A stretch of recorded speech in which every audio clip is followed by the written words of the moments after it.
Hi, everybody, and welcome. My name is Emily Brown, and I'm a water resource specialist at the City of Phoenix. This class, Cultivating Native Edibles, is part of our virtual webinar series, Hydrate the Valley, and is sponsored by the Phoenix Water Services Department. Charlie Alcorn will be joining us tonight and will be presenting on behalf of the Watershed Management Group. Today's presentation will be recorded and will be available on YouTube once we have had time to upload the class. There will be a pause for questions in the middle of the presentation and at the end of the presentation as well. With that, I'm excited to welcome our presenter, Charlie Alcorn. Thank you, Emily, and welcome everyone tonight to Cultivating Native Edibles.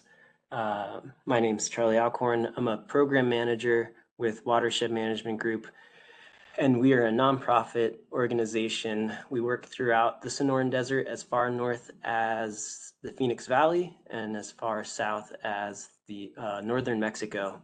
And we're an organization really focused on watershed and community health. We think that decisions we make, actions we take in our urban cities like Phoenix and Tucson have a direct impact on our watershed and our community health.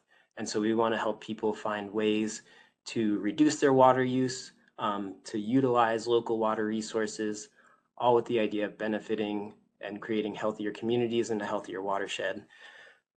Class like what we have tonight, Cultivating Native Edibles, touches on so much of that because we're talking about growing food that is from the desert, which means using less water and allowing nature to kind of rewild our landscapes, but edible nature, edible landscapes. So, and I just want to thank Emilie with Phoenix Water Smart and for them supporting this program and this free educational series.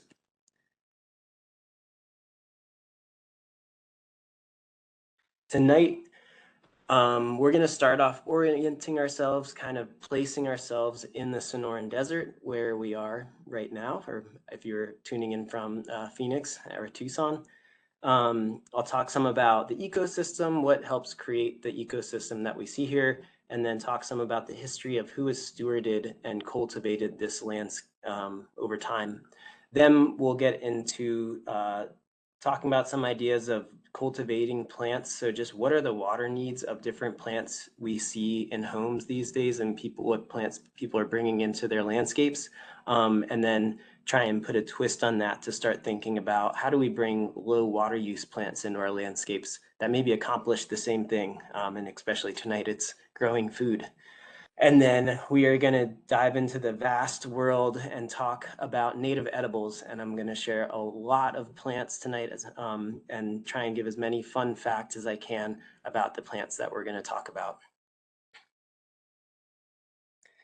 So tonight, I want to start tonight with our water and land acknowledgement. You can read it off the screen. I just like to acknowledge that where we are, or acknowledge that the water in the Sonoran Desert is of great spiritual, physical, and ecological significance.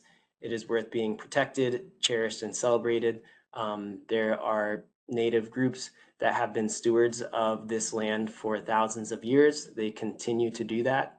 And so I like to see this class as really pulling knowledge that was developed thousands of years ago, and now we're trying to really incorporate that knowledge into our lives while competing with the fast-paced environment of our cities. So how do we bring traditional knowledge and let that improve our lives and inform decisions we make today in our urban spaces?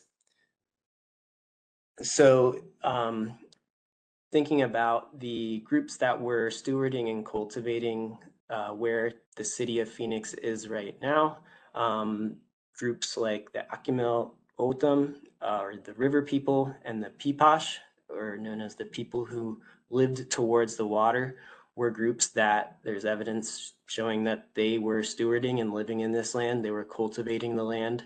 And pictured on the right, that is the Salt River.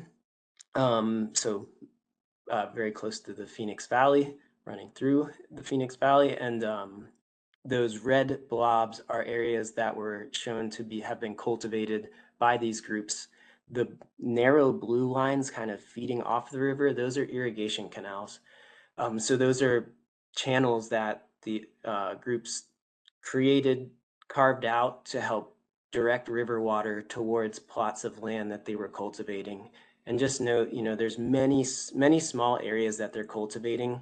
And they were dependent on the flows of the river. So when it rained a lot, the river was flowing well, water was making it to their plots.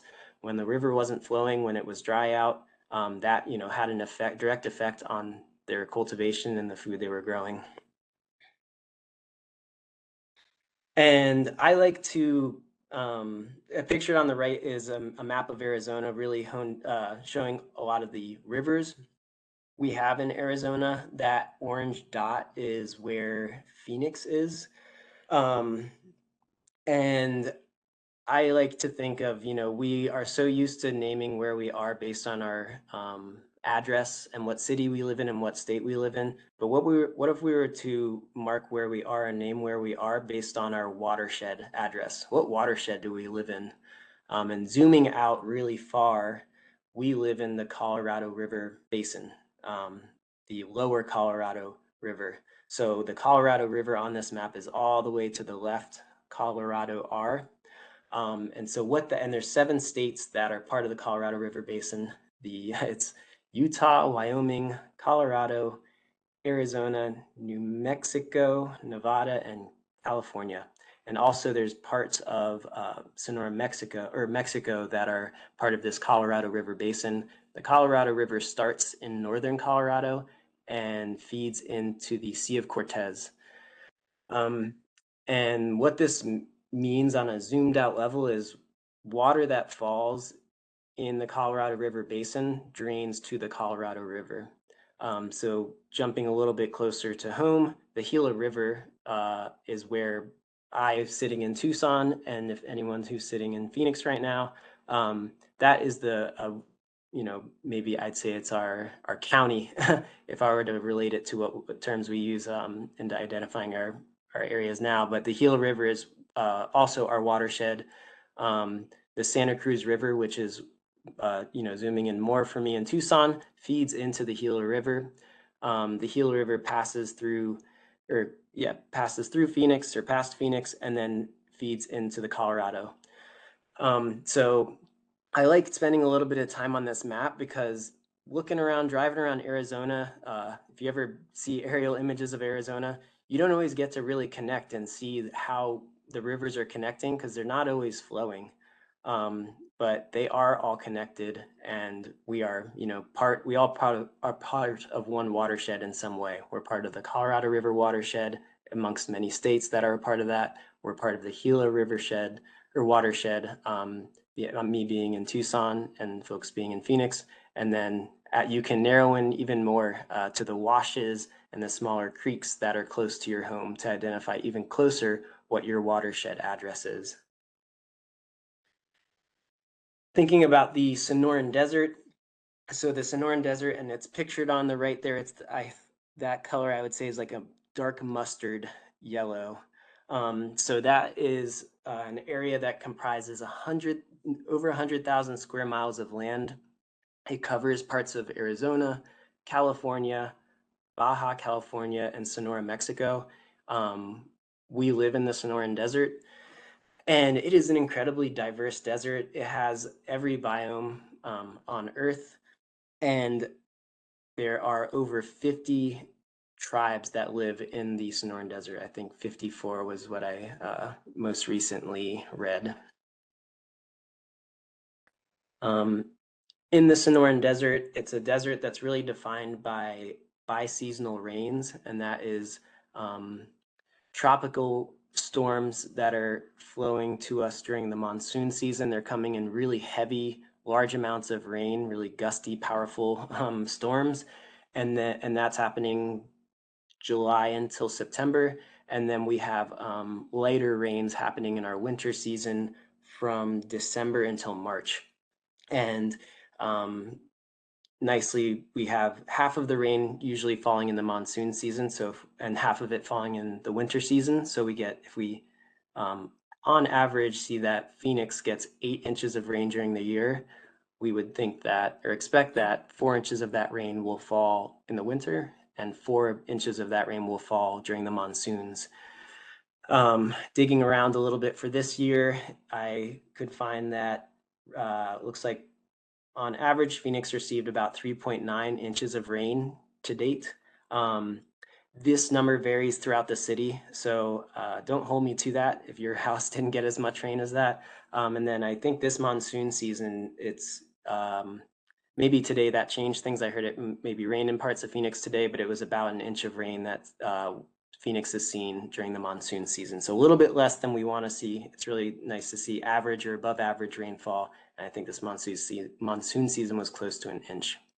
And I think this image on the right is kind of striking because talking about the Sonoran Desert and talking about, relating ourselves and kind of placing ourselves in the desert we live in, it's a place that's defined by rainfall, and we just put our cities on top of nature and we change the hydrology of the space. We generally get the same amount of rainfall, but I like to kind of pose the question, like, are we allowing nature to flow through our cities? Are we keeping our spaces natural? Yes, we have nature in cities, but is it actually part of the bigger picture nature around us? And how do we find ways to develop our cities, design our cities, change our homes, change our neighborhoods, maybe to flow better and connect better with nature that we see outside of our urban spaces? So people that have lived in this region over time, it's believed that people arrived here 12,000 years ago, and that the Sonoran Desert was started to be cultivated more than 4,000 years ago. So what I think of, what that means is people started to develop a closer relationship with the plants, the fauna that were in this region about 4,000 years ago, and they were starting to depend on that as food source. They were starting to select and domesticate things. So they were kind of harvesting things that they wanted to have more of, which means they were selecting seeds that they wanted, which means they were giving preference to those plants. So that is that idea of domesticating those plants. And so that's, a 4,000 year relationship that we are living in and are part of by living in the Sonoran Desert. And recorded 540 edible plants in the Sonoran Desert. So that's not just our, Arizona that is spanning from, northern Arizona to Sonora, Mexico, but 540 plants. That's an incredible amount of edible landscape, and that represents about a fifth of the flora in the Sonoran Desert. So that feeling that you get, or that idea that we have that the desert is not abundant and not a rich place, is a narrative that maybe we can try and start to change tonight, because it is an abundant place. Even with the limited amount of rainfall we have, people have lived in this region consuming the food that's produced just with the rainfall. And it's not just about the vegetation that's growing in this landscape. It's also about the whole ecosystem that plants support. And so, thinking about motivation for why to try and bring nature back into your landscape or bring native plants back into your landscape is it's supporting the other critters and living things that are living in our desert. I think about anyone who likes tequila. There is a really intimate relationship between the agave plant and bats. And there's actually an agave festival celebrating tequila and the spirits that are made from agave. But there's an ongoing conversation about the need to respect and value the relationship between bats and agave. Bats are pollinators for agave. Without bats, we don't have as much tequila. And so there is a push now in the tequila industry and the mezcal industry for encouraging producers on the ranches of the different agave to leave agave to flower. So because the nectar from the flowers of those plants is what feeds bats, and bats are what one of the things that help pollinate agave. So if you're a person that enjoys an agave spirit, you should have an appreciation for bats, and do something in your yard to encourage them and support their migration through this region, and just their existence in general. So during this, the slides we go over, and tonight, what I want to help us explore is, where do we get food from? Very easily we can go out and go to a grocery store and shop and have, wow, look at the abundance, look at all the color in that food aisle there. And I, very much enjoy the easy access we have to vegetables and fresh produce in our grocery stores. So that's one way we get food. We can bring that to a more local way, growing food in our backyards. So, bringing plants that are non-native to this region and grow them in their backyards, go to community gardens, go to farmers markets and purchase produce that is grown here but not from here.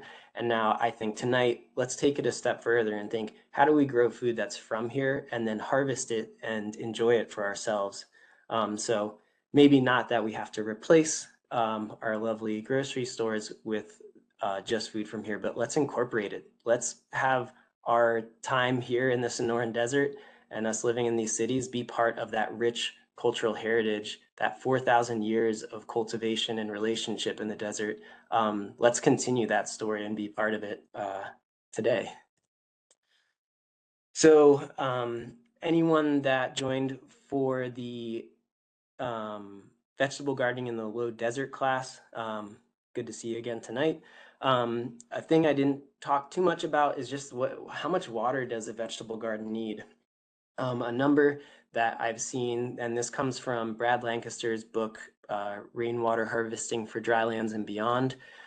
And his book comes from quite a bit of research from other publications, but he cites that a vegetable garden that is a sunken bed, so not raised planting containers, which is what you see in the picture there, but a sunken garden bed that is mulched, so essentially taking a lot of steps to conserve water, needs about 55 inches of rain per year. So every square, think there needs to be 55 inches of rainfall falling on every part of your garden bed throughout over the year. What that equates to is a 50 square foot plot needs about 3,180 gallons over the year. A majority of that water need is during the summer, but there's also watering needs, during the winter and the fall also. So thinking about, we get on average about 8 inches of rain in the Phoenix Valley per year, and our veggie garden needs an additional 47 inches. So that is specific to growing vegetables. Thinking about trees, and you can look up and see what vegetation is considered, high water use, low water use, but generally speaking, low water use trees need 10 to 20 inches. A moderate water using plant needs 20 to 35 inches, and then a high water use plant needs 35 to 60 inches. What that looks like for a plant that, I'm going to say a tree that is a 20-foot canopy, 20-foot diameter canopy. If it is a mesquite tree, and I'll say a native mesquite tree, because there are hybrid mesquite that are probably low water use, but not providing as much ecological benefit as our native. So I'll say native mesquite tree is a low water use tree. It needs about 2,000 gallons of water per year. Generally, our mesquite trees can survive just on our annual rainfall. I think complementing those trees and adding some organic mulch as a soil cover, putting a basin near the tree, so allowing water to pool by the active roots of the tree, is going to make it happier and ensure that it doesn't need additional water. But usually a mesquite tree can survive just with the annual rainfall we see. A pomegranate is considered a moderate water user. That needs 4,000 gallons of water per year. You're going to need a pomegranate to be supported by irrigation over the summertime. Then a citrus tree needs, and this is all these trees are 20-foot diameter canopy. A citrus tree that's 20-foot diameter canopy needs about 6,800 gallons of water per year. So that tree needs to be on irrigation all year long. This picture on the right shows one fun source of water. This is a landscape that's receiving gray water from a washing machine, and those are all citrus trees running through the landscape. So, irrigation can come in different ways, but just knowing that as you get to moderate water using plants and high water use plants, there needs to be a plan to irrigate year round. And that just means more your home, your landscape is consuming more water. To talk a little bit about heritage fruit trees that are moderate water use, I want to highlight heritage fruit trees. So these are trees that have been cultivated and spent, usually generations living in the desert. A lot of the heritage fruit trees that we see in the desert were brought over by some missionaries and colonizing groups. So pomegranate and figs. There are different varieties that have spent, hundreds of years now in the desert, and they're slowly adapting to the desert climate. So if you're shopping around for, your pomegranate, your fig tree, any other fruit producing tree that's not from here, look and see if you can find something that's a heirloom, something that's been in the Sonoran Desert for a few hundred years. And so just touching again on, what do things look like in your landscape? Where are we growing food in our communities? We can grow food in our community gardens. You can do home gardening in your backyard or your front yard. You can have, neighborhood scale gardens, really, I'd like to encourage everyone to think about how do we have our neighborhoods just be an area for foraging. And what that would be touching on is, we probably have heard about the term permaculture. So trying to create systems in our landscapes that are regenerative, that are self-serving and kind of feeding themselves. And we think about edibilizing, how much of our landscape can we have be edible and consumable, but what steps can we take to rewild our landscape, to invite nature back that's from here, invite nature back into our landscapes, and then, be selective of inviting some things that are edible and from here, our Sonoran Desert. So, okay, here we start the long dance of talking about native edibles. So, starting off with some cultivated edibles. The first is tepary beans. These are heat and drought tolerant. They are salt tolerant, which is a really good quality in the Sonoran Desert. A lot of plants I haven't come across any plants that like salt, but I have heard about plants that are salt tolerant. And so that's a thing to consider. And then they do well in alkaline soils, which is the type of soil we have here in the desert. These do well if you plant them right before the first rain of the monsoon season, and they're typically harvested in October. I've heard that people actually have discouraged me from having tepary beans on a regular irrigation cycle. They want to experience, a dry soil and get dried out occasionally. And then hopefully just with a regular monsoon season, these will grow and they'll be ready to harvest in October. The pods are brown and crispy when they're ready to harvest. And these have a really interesting history in terms of domesticating plants, because there is a huge variety of tepary bean out there. And you can see ones that have kind of entered formed a relationship with people versus the ones that haven't. Ones that haven't been brought into our kind of agriculture are really hard to spot. They really blend in with the soil versus ones that have become, part of our culinary experience have brighter colors and kind of stand out. And I think, that's because as people are harvesting these things, they're picking out the ones that stand out because they can see them easier. And then the ones that kind of blend in aren't harvested as much. Just us being human, we can't capture and notice every single bean on the plant. And so over time, we just kept on harvesting the brighter and richer, or the brighter and kind of the beans that stand out more. They are a vining plant. They kind of are like bushy and vining. They grow outwards. And yeah, I really, the way you prepare them, cook them like a regular bean, soak them, and then boil them. And they're delicious and nutritious. Next up, squash. So there are several variety of squash, and I am going through this Three Sisters. So I just touched on bean, squash, and then I'll surprise you with the last one next. But the Three Sister crops. So there are many variety of squash that are heat and drought tolerant, tolerate salt, and again, thrive in alkaline desert soils. These are also good to be planted during monsoon rains, and they can be harvested in October. And a fun thing I came across, so there's summer and winter squash, and winter squash isn't necessarily meant to be harvested in winter. It's just received that name because it can be harvested and then stored. If you store it in a dry, dark place, it can be stored and last until winter, and then you can eat it up. Usually a winter squash has a much tougher outside.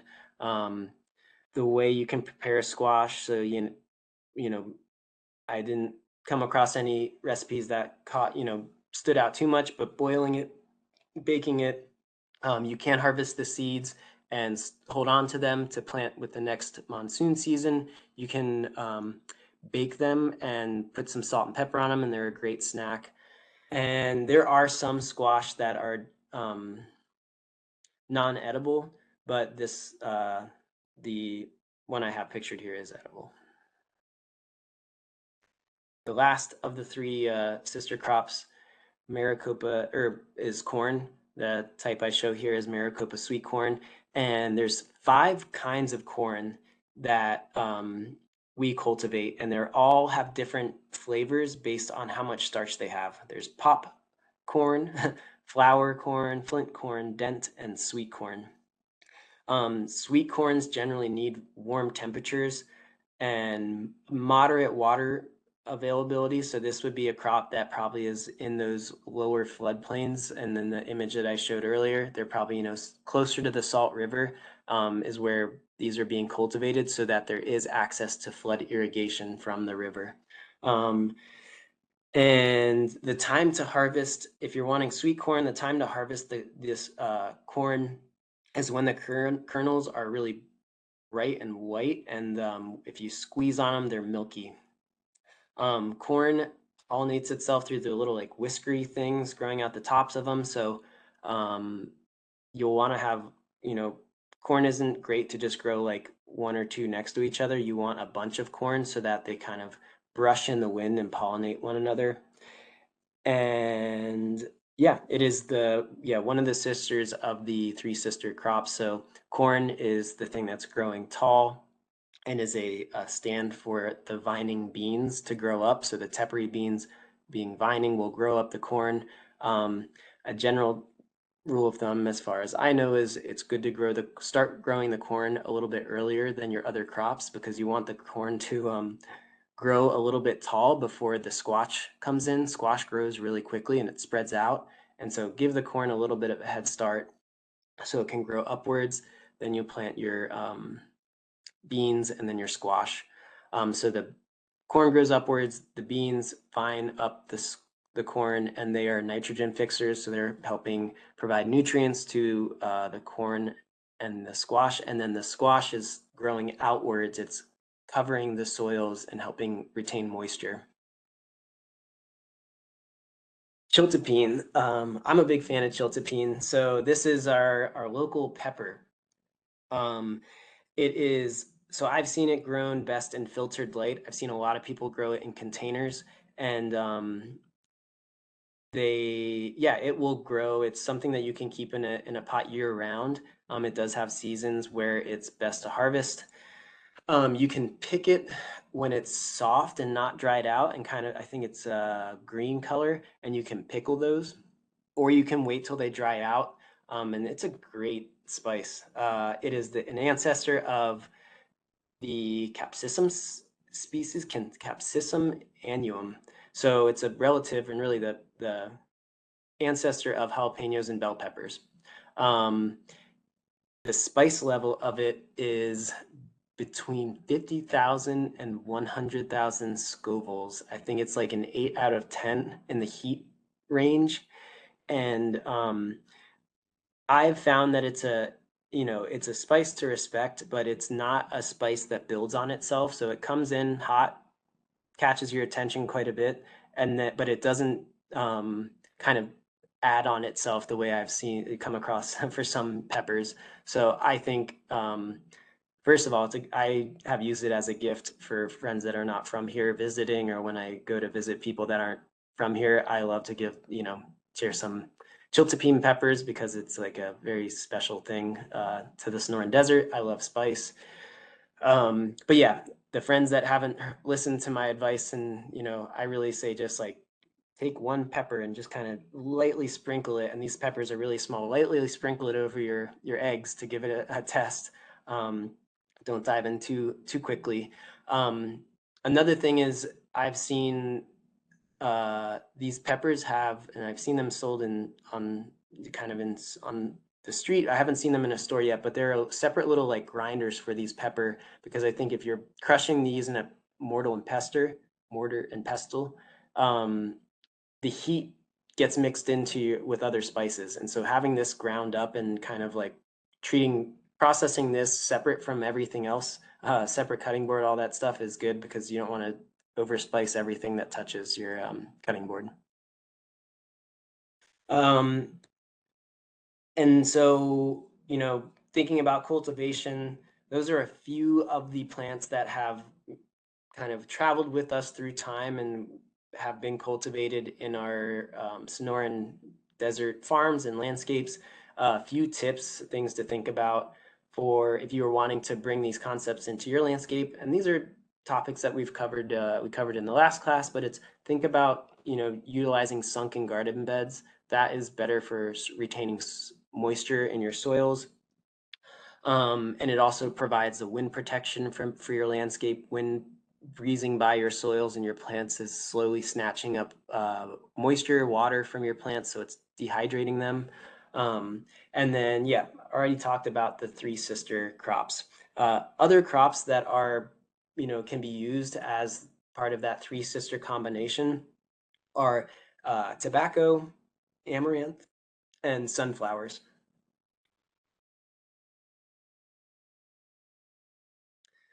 So with that, I will pause for questions.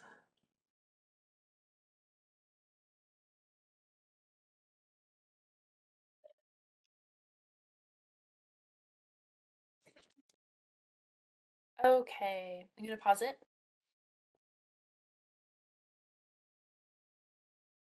So some edible plants for your landscape. We're going to first talk about trees and shrubs, starting with all the foothills Palo Verde, and then also the blue Palo Verde. So pictured on the right there is the foothills Palo Verde. You can tell them apart. The flowers are a little bit different between the foothills and the blue.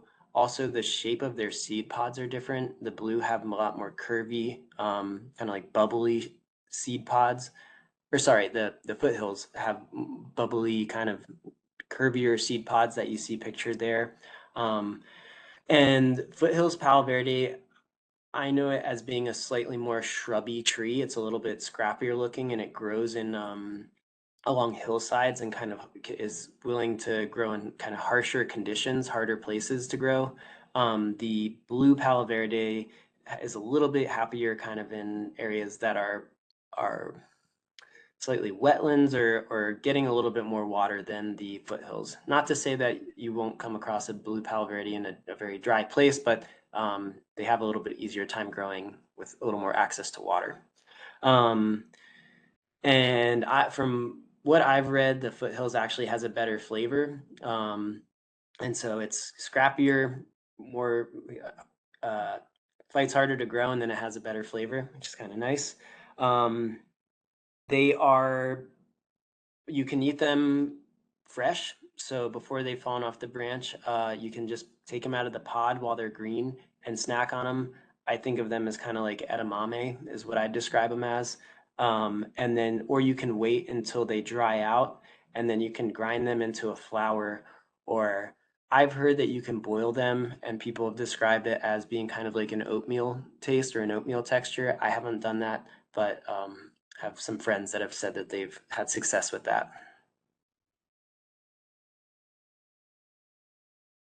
Next is the ironwood. Um, so beautiful purple flowers. I'm a really big fan of the ironwood tree. It's a gorgeous shade tree, and it produces food. The flowers are edible. You can feed them to a desert tortoise. You can eat them yourself. Sprinkle them on top of your salad. Pictured on the right there. So we have in the hand we have the pod, and then there's kind of like a shell around the actual bean or the seed that you eat. So that's kind of the stages that you have to go through in order to get that bright green thing that you'll eat. You can blanch them, and then there I think of them is even more like edamame.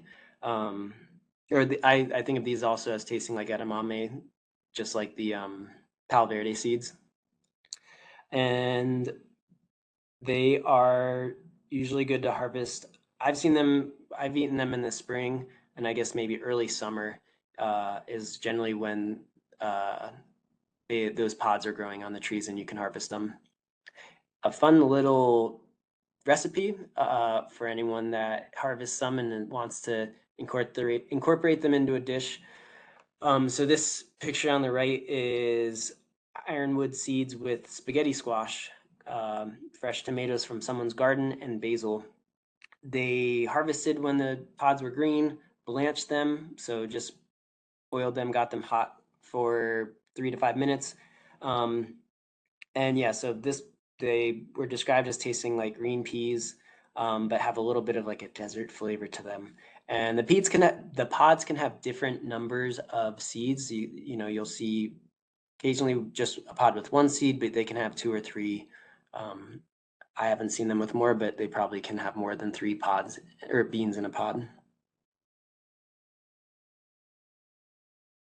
And now I'm going to play a video and you'll hear from someone else, Gracie, about our different mesquite and how you can eat some mesquite. Hi, I'm Gracie Keiko, the Environmental Journalism Intern at Watershed Management Group. Welcome to our Native Edible Education Series. Hi, my name's Maya, and today we're going to be telling you about this tree right here, the velvet mesquite tree. We also have 2 other types of mesquite trees here in the Sonoran Desert, the screw bean and the honey mesquite tree. Here are some facts about the mesquite tree. There are many different species of mesquite trees, but here in the Sonoran Desert, we have the velvet, the honey, and the screw bean mesquite trees that are native. Mesquite tree is what we call a native edible, meaning you can eat it. Right here, the mesquite pods are the edible part of the tree. Mesquite pods are usually ready to be harvested starting in June. You know they're ready when you shake them and you can hear a little rattle. Make sure you don't harvest mesquite pods that you find laying on the ground. Mesquite pods are really hard, so don't just bite down on them. You can really hurt your tooth by doing that. But you see, I have a ripe mesquite pod here that I just broke in half. And tasting it, you can really taste the sweet flavor. But when you harvest mesquite pods, you can take them to a place to get milled, make mesquite pod flour, or you can soak these and make a mesquite pod broth. Later this year. So yeah, there are 3 different native mesquite trees that you can harvest. All of those beans are edible. Generally, I've seen them ground down into a flour. Some things to note are that not all mesquite pods taste the same. Every tree really has its own flavor, and that's even just like a velvet mesquite at your house versus a velvet mesquite down the street at your neighbor's house. So as you're harvesting, really you can just crack them open and kind of get to the seed, and don't bite down on the seed, but just put it in your mouth and you'll taste the sweetness of it. And so test out the trees in your neighborhood or around your house to see what seed has the sweetness that you like the most. And then, take the time to harvest off of that tree and then really the challenge is, finding a place where they can be milled. I hope that, and maybe someone can drop this in the chat, is in Phoenix, is there a place that you can, they will mill your mesquite beans into flour? And in terms of, using the flour, I've heard that it's a higher protein flour. I've heard it's kind of, you use it like you would use a wheat flour, so it's not like you cook big cookies that are 100% mesquite flour. You just incorporate some of that flour into your regular, baking flour. It really is a rich flavor. It's a strong, delicious flavor. It adds a earthiness to your cookies. And then other things, as they mentioned in the video, you can create a drink out of mesquite. You can create kind of like a broth, and even the like husk of the seed, some of the organic material around the seed, you can harvest that, hold on to it, and boil that into a broth or a tea. Or not a tea, but just a broth that you can add to soups.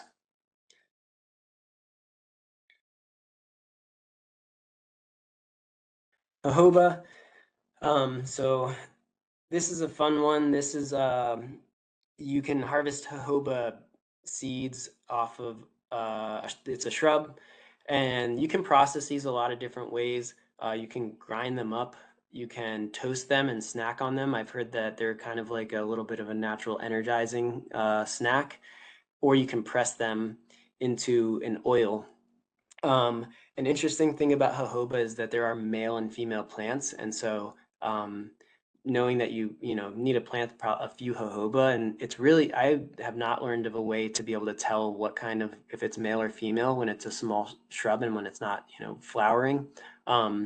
So planning to have like a wall of jojoba in order with the hopes of having male and female that will pollinate each other. And I believe it's known as a superfood, so it has a lot of nutrients in it and a lot of health benefits.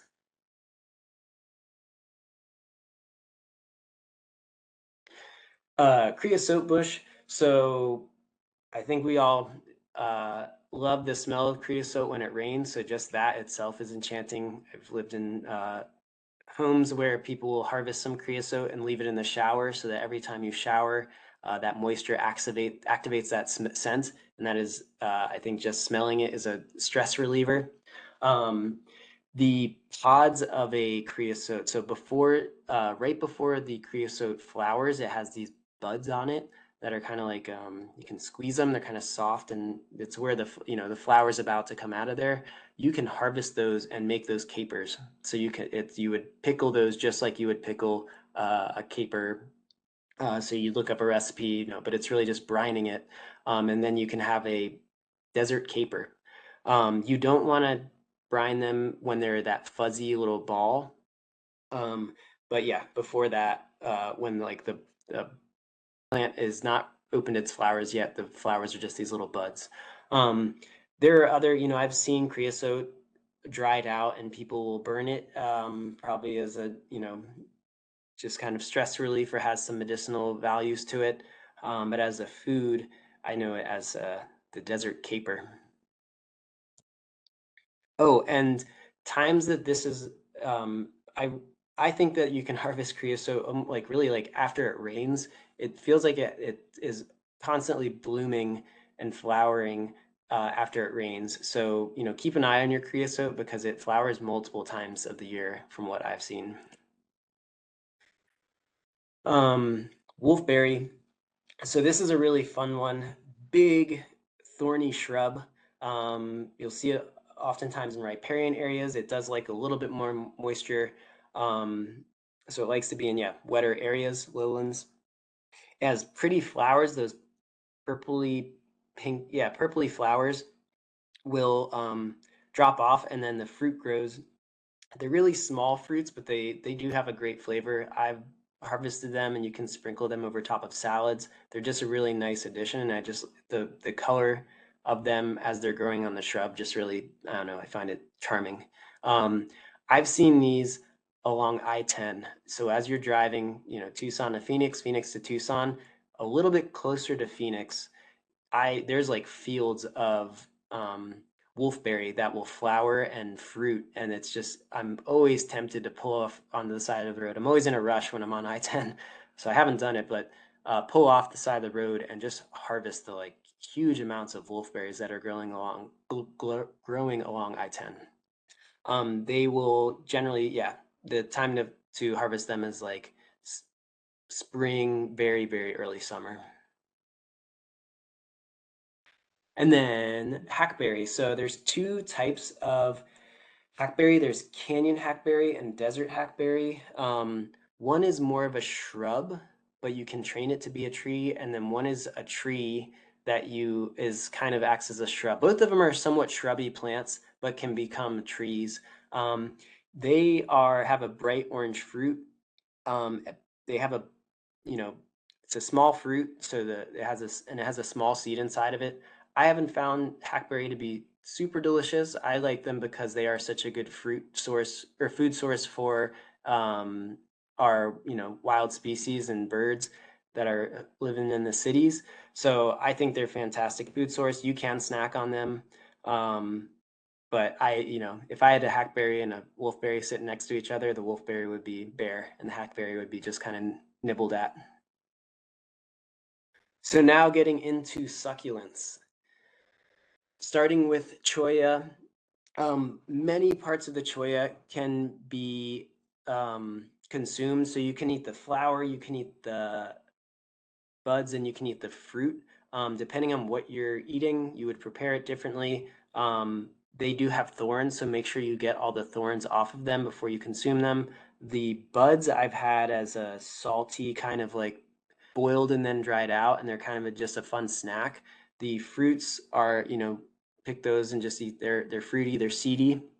I haven't had the flowers myself, but I know I'm aware that they're edible. And then cholla, they will flower in the spring and then grow. Their fruits will start to appear after that. And yeah, just make sure you pick out all the thorns before you start eating those.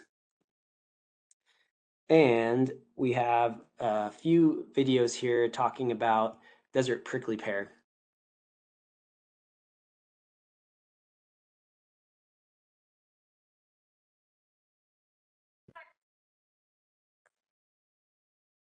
Any species of prickly pear cactus is edible. You can eat the pads, you can eat the flowers, you can eat the fruit. But the favorite for harvesting of the pads is this one, Phoenix indica, or Indian big cactus. And if you take a close look at that one, and you compare it, this one, you can see why. The Indian big cactus doesn't have many spines. It's got a few blockages, but not a ton. It was a lot easier to harvest and clean.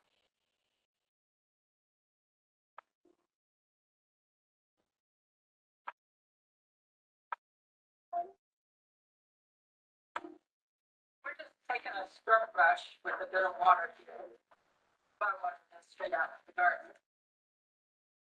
We want to get those blockages not flying around the room. We want them going down the drain.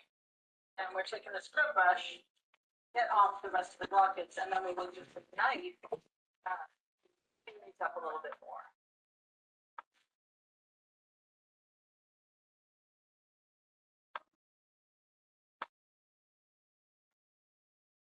Scraping these with the knife.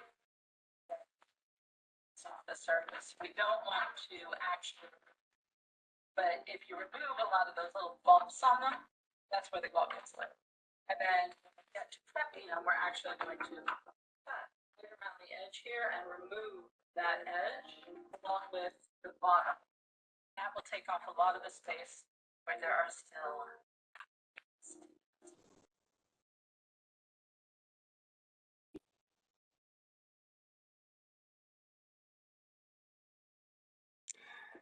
So that's Melanie preparing the nopales pads. You can also eat the fruit of nopales, and that is you can harvest the fruit and either just snack on it. It's a very seedy fruit.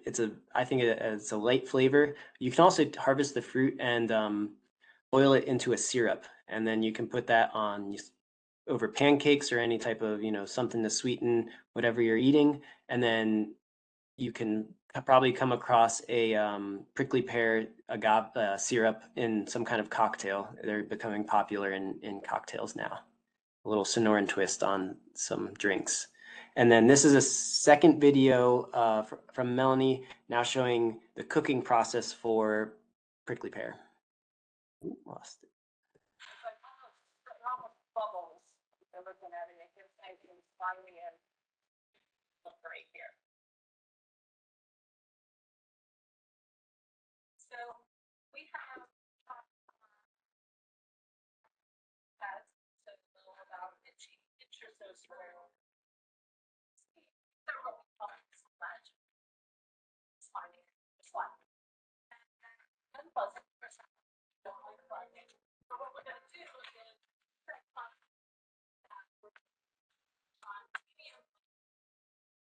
oil and salt covered for 20 minutes.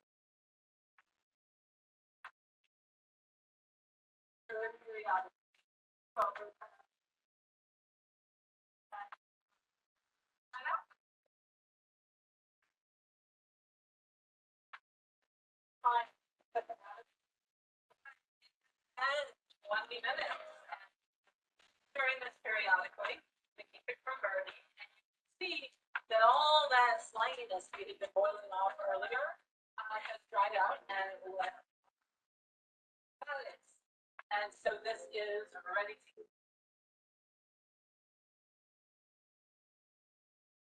to. Oh no.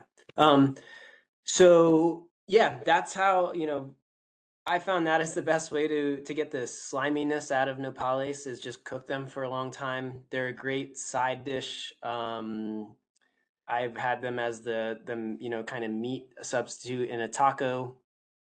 I've always had them just slightly salted and some pepper, and they're delicious. Even after cooking them for 20 minutes, they still have a great texture, like a bite on them. They're not just like mush that you're chewing on. And just some notes about harvesting them. So using tongs, if you're harvesting prickly pear that have glockets and thorns and stuff, use a pair of tongs and gloves, long sleeves, long pants. Glockets just like find their way into the air and find their way into your skin in a really unpleasant fashion. So use tongs, pull the prickly pears off. Take note of what direction the wind is blowing. The glockets are fine enough that they'll get picked up by the wind and can flow into your shirt. So always harvest them upwind. And yeah, like Melanie said, they're all edible. And yeah, I think this video the earlier video had a great just showing of like how you scrape out the glockets to get them out, and then cut the edge around the whole. Once you're done, cut the edge to get all the glockets out from that edge. Now, Oregon pipe, fruiting cactus, fruits during the late summer, I believe right before the monsoon seasons. Delicious fruit. I think of also saguaro cactus, very important cactus to our Sonoran Desert, is also a fruiting cactus, and those cacti Sonoran cactus will fruit right before the monsoons. And note that if you're going out in the wild and harvesting fruit, and a lot of people will do this with the Sonoran cactus, know that Sonoran cactus need to have fruit in order to continue their line and feed the wildlife. And so anytime you're going out into the wild and harvesting fruits, flowers, anything, leave a majority of the whatever is seeding on the plant. So it's like, take some for yourself, leave some for the plant to continue its lifeline, or its have children, and then leave some for the animals that are going to need a snack on that as well. So the saguaro fruit, I think it's delicious when it's juicy and not dried out, but letting it dry out, the sugars just like densify, and they just are really sweet and delicious. It's also pretty seedy. You'll have a crunch when you chew on it, but Such a tasty fruit, but leave some for nature when you're out there harvesting. So jumping into annuals. First one being the desert rhubarb. So rhubarb pie. You can make rhubarb pie out of desert rhubarb. The recipe you'd follow is, the same you would follow for making rhubarb pie. No real major changes. Just using the thicker, chunkier stalk of a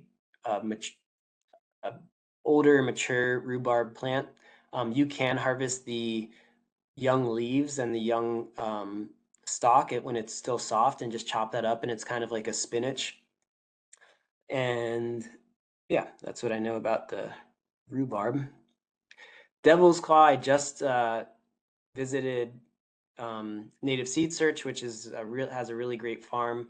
They're growing all kind of native seeds, and and I've seen multiple pictures of Devil's Claw just exploding this season in southern Arizona because we've had such a great monsoon season. Huge Devil Claw plants you see pictured on in the background picture there.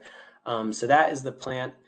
And then the actual part that you can harvest and eat is pictured on the right there. It has a really fun shape to it. And you've probably seen the Devil's Claw dried out. It has that like really interesting claw, kind of like long, I don't know, long curves to it. So it is just kind of a decoration on itself if you let it dry out. But if you harvest it while it's green, I relate it somewhat to an okra.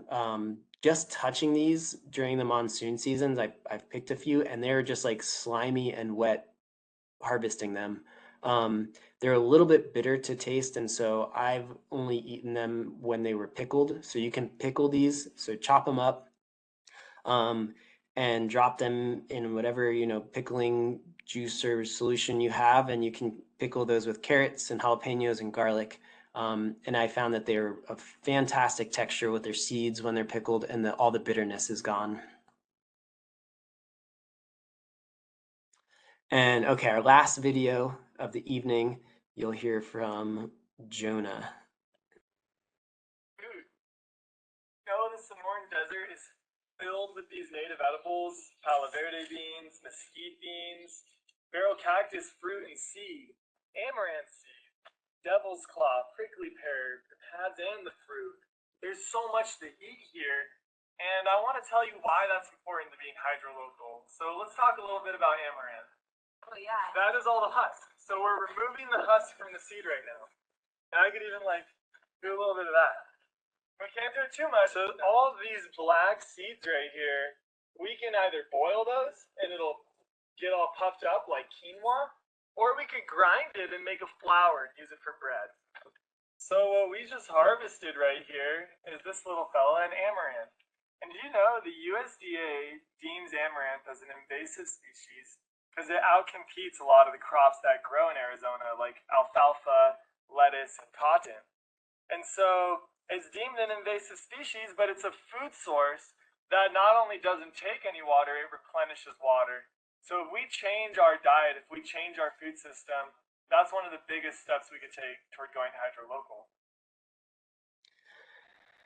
So Jonah touched on a few fun topics I'll say more about, but amaranth, you can eat the greens, or what they were doing in that video is they harvested all the seed, and once the seeds all dried out, what they were doing is they took all the seed, it has all this husk around it, and they place it on top of a bed sheet, and then you turn a fan on so that the fan is blowing air over the sheet, and you really lightly just shake the sheet around, and what that'll do is it'll push off all the husk and all the stuff that you don't want to eat, and the black seeds will stay on the sheet. You need a light touch because you can just kind of whip the sheet around and toss all the seeds off, but generally it works to kind of shimmy the sheet and just get the lighter stuff off that you don't want to keep. And what Jonah was saying is just kind of tying a lot of what this class is about is how do we think about bringing local foods into our diet, because foods that are from here require less water and less energy transporting them than what we have going to our grocery stores, and what a lot of times our traditional or regular gardens are growing, with all the tomatoes and squash, zucchini, different fruiting trees.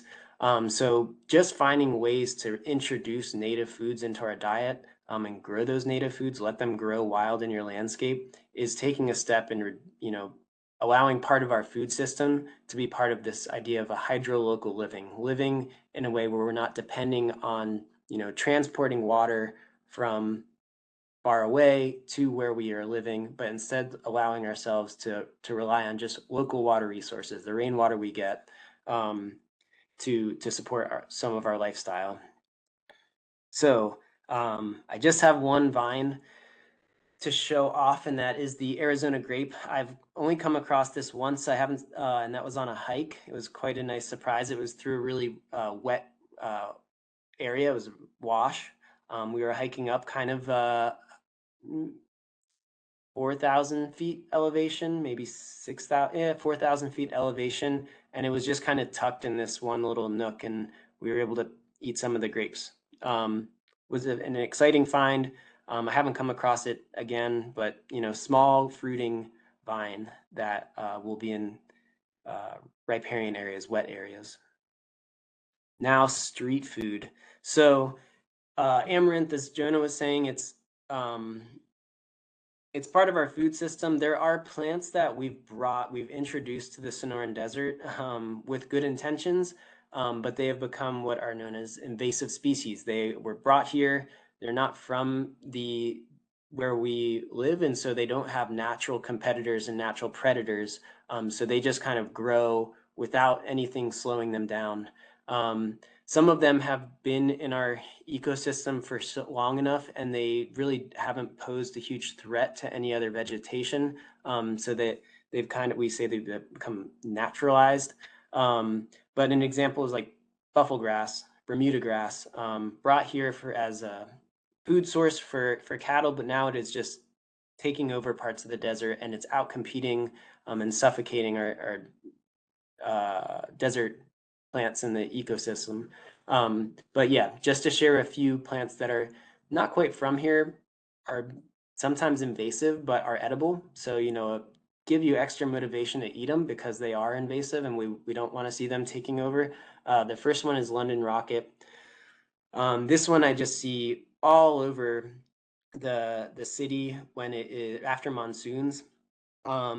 And it is a mustard. So when you harvest it and you eat the greens, it is a really spicy leafy green, kind of like an arugula. And I find that the smaller the leaf, the softer the texture and the brighter the flavor. So I only pick the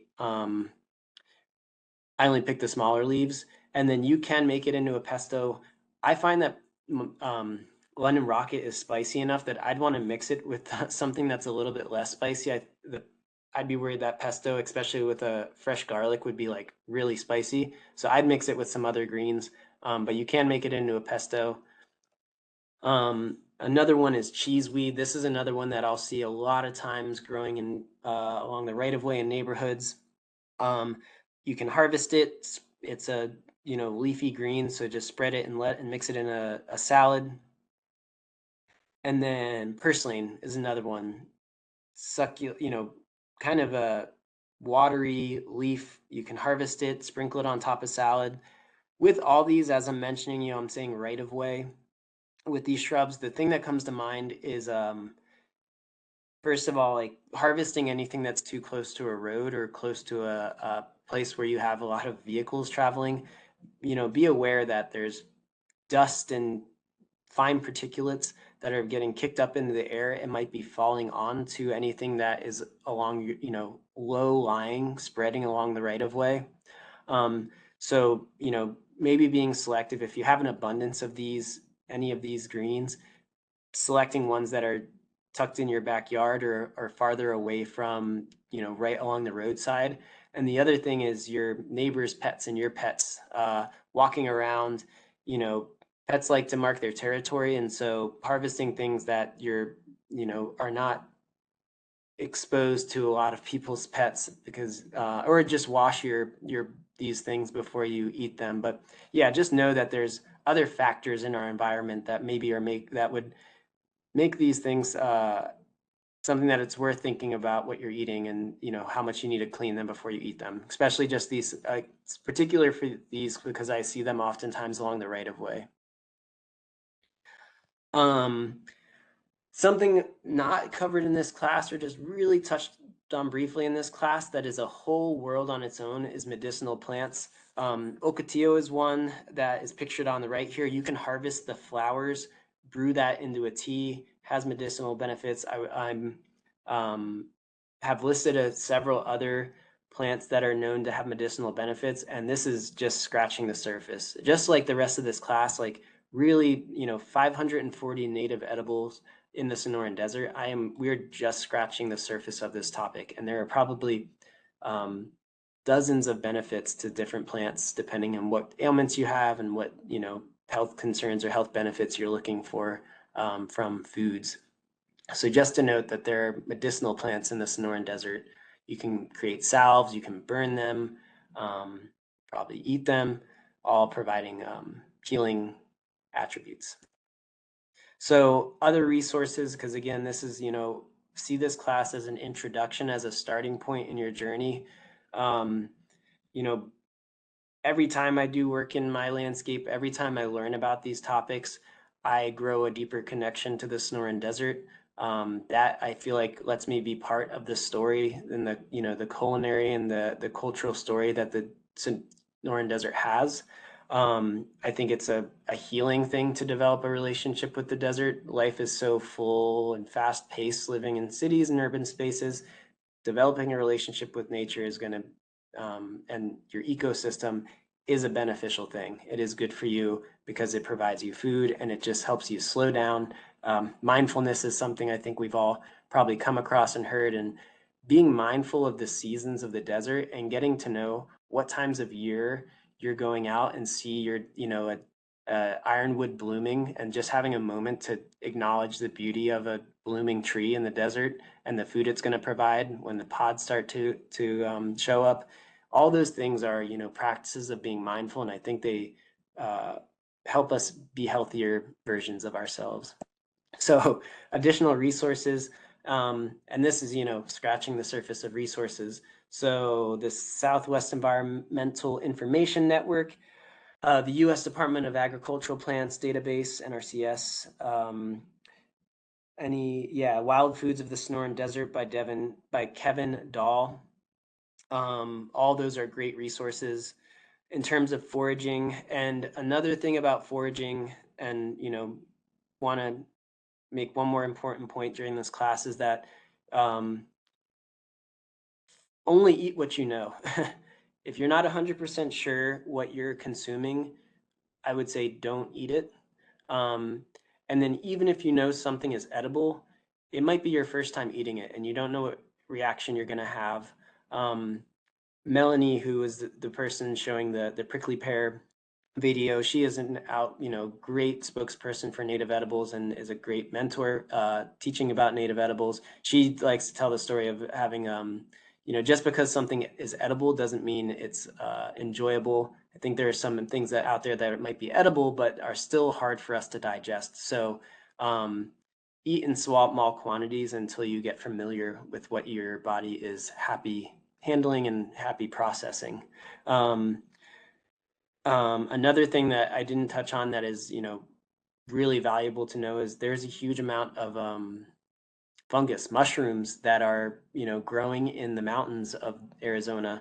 And there's a whole world of mushrooms out there that you can harvest and consume. But again, only consume and harvest what you know, because you can get very sick and eating things that you don't recognize or eating things you're not sure what they are. These are resources local to Tucson. Mission Gardens, Native Seed Searches, they provide seeds around the country. But both are places, very much worth visiting in person if you ever get the chance. Desert Gardening by George Brookbank is a fantastic book. And then in terms of cooking and just inspiration and things to look up, Cooking the Wild Southwest. Eat Mesquite and More is a great cookbook, really fun. So I know a lot of people that have that book, and it's a great, yeah, that's a good gift idea for yourself or for family or a friend. So with that, again, this is an introduction. This is helping us create a relationship with the Sonoran Desert.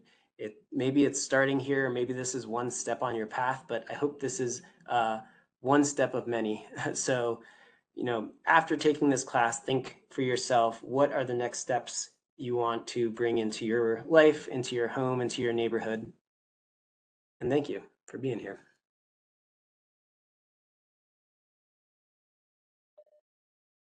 All right, everybody. Thank you so much, Charlie. I'm going to stop the recording.